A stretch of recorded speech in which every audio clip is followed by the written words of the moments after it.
এইবাৰ বাৰ্থডে মজাই হ'ল।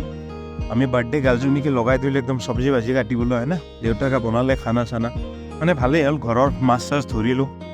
বাৰ্থডেটো একচুৱেলি আমি ডাঙৰকৈ পাতিব খোজা নাছিলোঁ, কিন্তু তাইৰ বান্ধৱীবিলাকে কল কৰিলে, ওচৰ পাঁজৰে মানুহো ক'লে বাৰ্থডেটো চেলিব্ৰেশ্যন কৰিব লাগে ভালকৈ, তো ভালকৈ কৰা হ'ল। মুঠতে 40-50জনমান মানুহ হ'ল আৰু ভাল লাগিল। এইবিলাকেতো সময় হয়নে, চবেই লগ লাগি যেতিয়া আমি এসাঁজ খাওঁ, মানে এই মুমেণ্টবিলাকক আমি চেলিব্ৰেট কৰোঁ, পিছলৈ মনত থাকিব এইবিলাক বস্তু হয়নে। তো মজা লাগিল, বাৰ্থডে চেলিব্ৰেশ্যন কৰিলোঁ, চবেই এসাঁজ খালোঁ ভালকৈ হয়নে। তো ৰাতিও কেক এটা কাটিলোঁ আমি, মানে আমাৰ ফেমিলি মেম্বাৰবিলাকে আছিল, বাকী কোনো নাই। তো ভাল লাগিল। আৰু কেকটো মানে আগৰ দৰে আমি একেবাৰে খতমেই কৰি দিওঁ হয়নে, কেকটো ধুনীয়া আছিল একদম। চ' মুমেণ্টবিলাক ভাল লাগিল। এই আৰু এই মুমেণ্টবিলাক এনজয় কৰোঁ আৰু হয়নে, ফেমিলিৰ লগত, এইবিলাক মনত থাকিব পিছত। চ' এয়াই আছিল বাৰ্থডে।